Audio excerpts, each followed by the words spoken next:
Hantec Markets piyasa analisti Richard Perry bizleri bekliyor. Richard, good afternoon. Good afternoon. The markets seem to be at a crossroads right now. We just see some sell-off at global markets for the last 2 days. Today seems to be a little bit better, but do you believe that is just because of the November sell-off that we usually see, or do you see anything fundamental? Well, I think the markets have taken a little bit of heart out of the US core CPI rising to 1.8%, and that helped to stabilise the move lower on bond yields, certainly on the 10-year Treasury picking up, which helped to stabilise the dollar.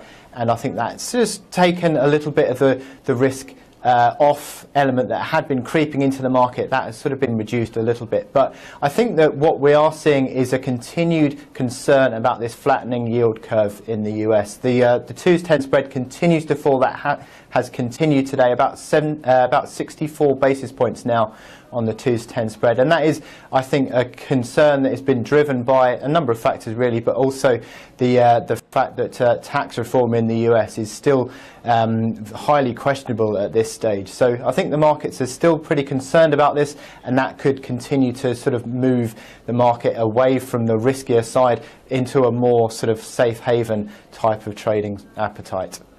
So what do you think, what can trigger that yield curve to be normalized? Because we just see some hawkish signs from Fed, and the short end of the yield curve is pricing that in. But when we look at the longer side, we don't see signs of inflation so much. So that, I think, the problem is a lot more on the longer side, longer end side as well. Do you believe that? Yeah, I do actually. I think that what we have seen is this concern throughout the year of inflation and growth going forward. Obviously, the market, I think, is sort of questioning whether tax reform in the US is going to produce any sort of sustainable growth in the long term, and that is one of the reasons why we've seen that yield curve continuing to flatten as the sort of debates in Congress have continued over the format of tax reform. So I think that we are seeing a little bit of an improvement in the longer end in the last sort of 24 hours since that core CPI came through, but I think generally inflation is still a tough task in the States, and I don't think that there's any major signs that it's going to be coming through sustainably higher anytime soon yet, even though we did see an uptick yesterday. So what do you think about the next year end? Do you believe that the Fed's forecasts on 1 hike this year and 3 next year, if that happens, do you believe that the rates at 10-year treasuries could stay at the level that we see right now? Well, I think if the Fed actually did achieve 3 hikes next year, that would have to drive yields higher, probably across the curve. But I think it's at the moment the market is still questioning whether this is possible.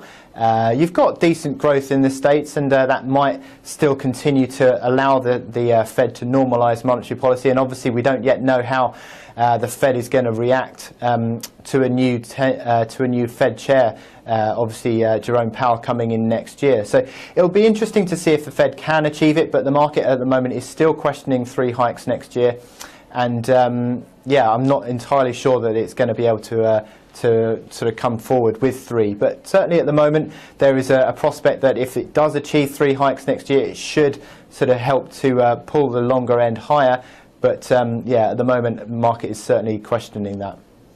And the last question is about emerging markets. Do you believe there is going to be more appetite for emerging markets next year? Because we see a huge rally at emerging market equities and also the bonds as well this year.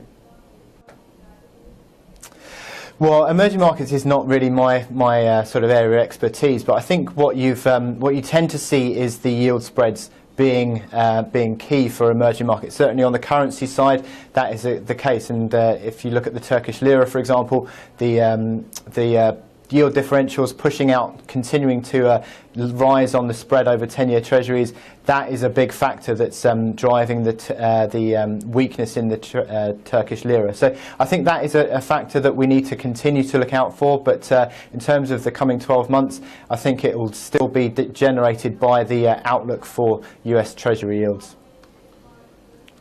Richard Perry, thank you very much for joining us today. Thank you.